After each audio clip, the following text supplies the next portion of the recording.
CS TMC Exam 1 Newest 2026-2027 Actual Exam Preparation with Complete Questions and Correct Answers with Rationales.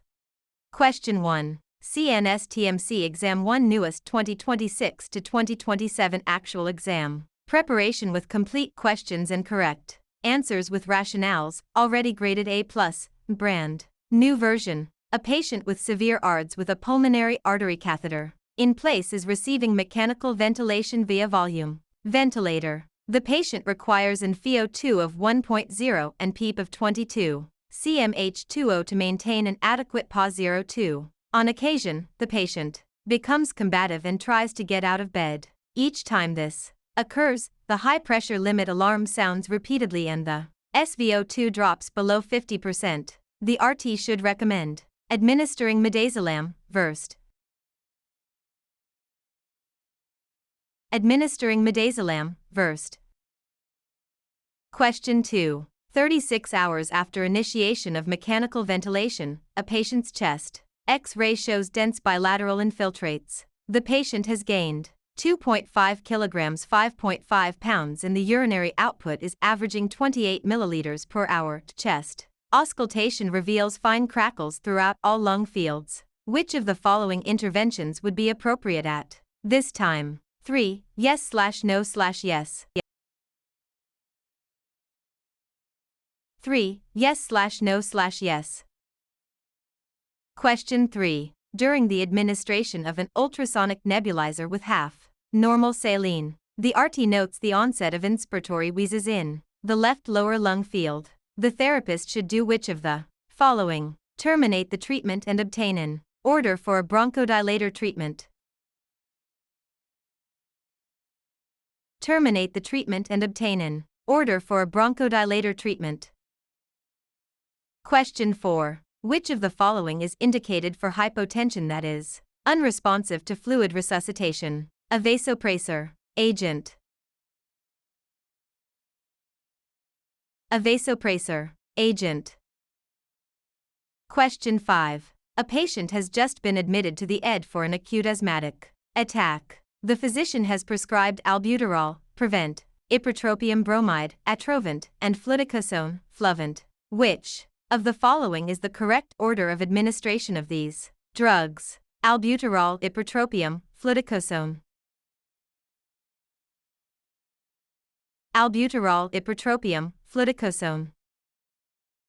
Question 6. A patient who develops subglottic edema following extubation would benefit from the administration of which of the following? Nebulized racemic epinephrine.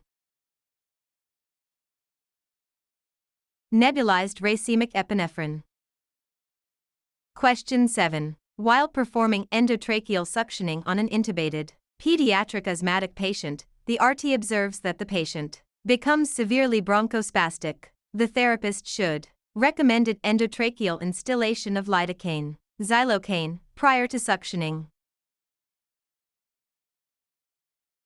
Recommended endotracheal instillation of lidocaine, xylocaine, prior to suctioning. Question 8. Higher than normal levels of exhaled nitric oxide generally mean airway inflammation due to asthma. Airway inflammation due to asthma. Question 9. Which of the following should be done immediately following a lung recruitment maneuver? Perform a decremental PEEP study. Perform a decremental PEEP study. Question 10. A 36 weeks gestation neonate is being mechanically ventilated. The ventilator settings are PIP 24, RR32/min, I times 0.6 SEC, flow rate 8L/min, PEEP 6 cm H2O, and FiO2 0.45. The neonate's physician is concerned about the volume/pressure loop, which is shown to the right. The RT should suggest which of the following? Decreasing PIP to 20 cm H20. Decreasing PIP to 20 cm H20.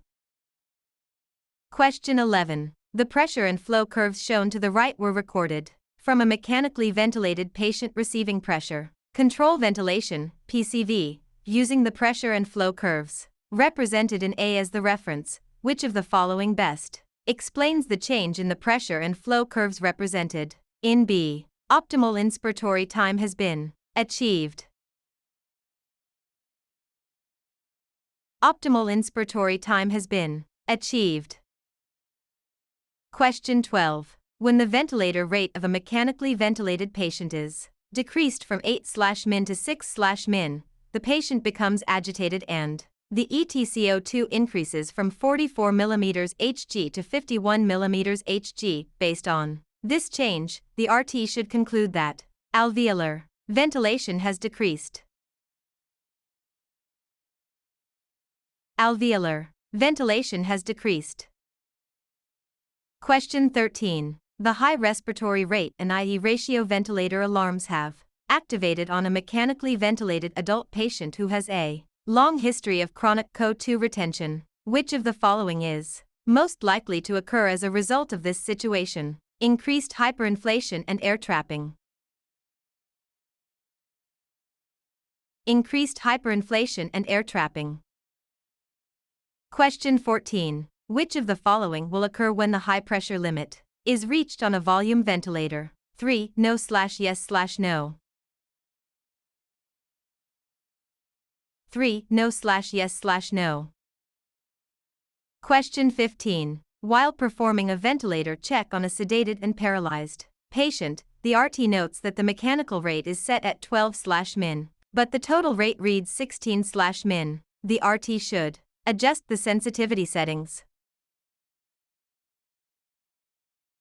Adjust the sensitivity settings. Question 16. To increase the VT of a patient receiving non-invasive positive pressure ventilation, NPPV, the RT should increases the gradient between the EPAP and IPAP levels. Increases the gradient between the EPAP and IPAP levels.